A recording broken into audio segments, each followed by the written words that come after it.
Hey guys, what's going on? It's Coach Justin with Ultimate Baseball Training, and today I want to talk to you about how to run a faster 60-yard dash, how to lower your 60 time.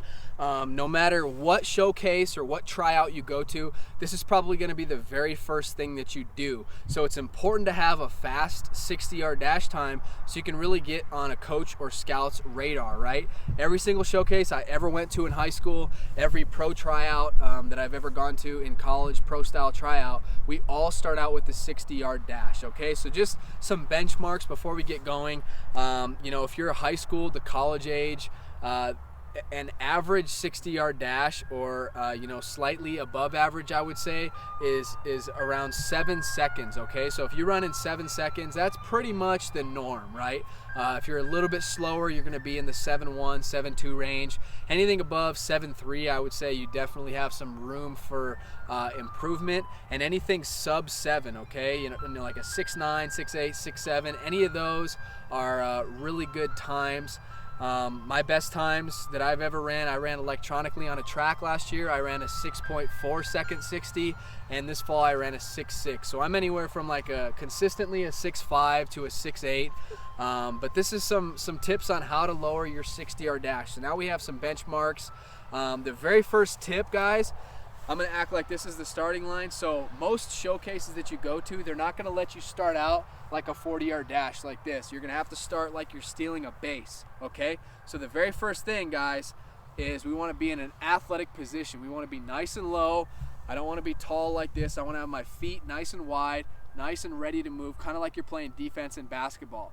Something else, I see some people with their front foot, this grass is kind of thick, so you might not be able to see it too well, but sometimes people close off their front foot or they have it square. What I personally like to do is I like to have my foot open slightly like this, probably at a 45-degree angle, but that means my front hip and my front foot are both slightly open. That's just going to help me eliminate false steps. That means that's already open. That means when I go to my first move, it's going to make it that much more efficient, and I'm going to be able to get down the track a little bit quicker, the field a little bit quicker. So start out in a good athletic position, open up that front hip and that front foot a little bit, and then this is probably the biggest killer that I see as far as 60 times, okay? A lot of the times, the very first move that players make is they do this. Watch my front foot. This is the very first move they make. Boom. And they kind of just pivot their foot, and that's their very first move. That's already probably 2/10 right there. So that puts you, instead of a 6.8, that puts you at a 7, okay? Just that move right there can kill your 60 time. That's not what you want to do, but so many players do that. That's part of the reason why, if this is going to be your first move, why not just start like that pretty much? That's what I teach, is to have a 45-degree angle, open that front foot so you eliminate that. And then, instead of doing this move right here to get going, all we want to do is we want to have our weight kind of more on our back side, right? And we want to cross over with our back foot, okay, our back leg. So it's going to look something like this. I like to have my weight, a little bit more on my back side, and then boom, our first step is a crossover step like that. That's much quicker. That's probably the exact same time, 2/10, and I've already gained, a yard or two versus just, 3 or 4 inches that way. So definitely avoid this false step. You want your first step out of the gate to be a crossover step, okay? So, nice, balanced, athletic stance to start. Open that front foot and front hip up, okay? We're gonna start out a little bit on our backside here. We're gonna do a crossover step, boom. And then something else I see players do is when they start, they're immediately standing up tall like this. We wanna we're starting low, we wanna stay low for as long as possible. We don't want to have our neck come up like this and be running with a bowed neck. We want to keep our eyes kind of low, and gradually as we get going, then we can kind of start to pick up our head just a little bit, okay? But bottom line, stay as low as possible out of the chute. That's really, really going to help you out.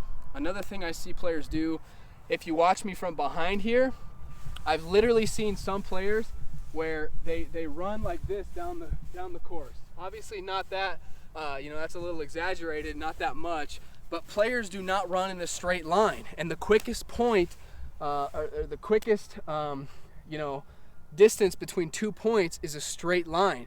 And if you're running down the track and all of a sudden you veer off to the right a little bit, that's a 1/10 or 2/10 or 3/10 of a second right there. So, I know it's tough. I know it's 60 yards, but definitely try and stay in your lane if you're on a track, or if you're just on a baseball field, try and run as straight as possible. Pick out a cone at the end, pick out a point past the finish line, and never take your eyes off of that target.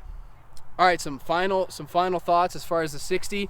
The quicker that you move your arms, the quicker that you move your hands, the quicker your feet are going to be able to go. So definitely work on moving your arms as fast as possible, and stay relaxed, guys.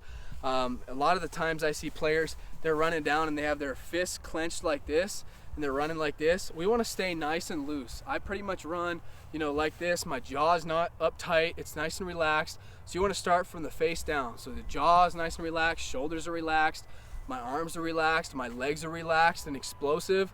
And if you have trouble keeping your hands relaxed, something that you can do is you can pinch your thumb and your fingers together just like this. You can pinch them just like that, and that'll keep them nice and relaxed.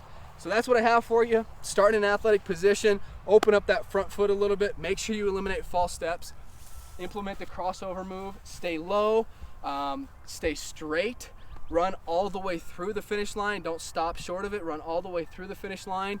And these tips will definitely help you improve your 60-yard dash. So hopefully you've enjoyed this video. If you got a lot out of it, leave me a thumbs up and get in the comments section below and let me know what you'd like me to make future videos about. And as always, if you're not already, hit the subscribe button and you'll be notified whenever we release new baseball videos every single week. So hit that subscribe button. Thanks so much for watching, and I'll see you next time.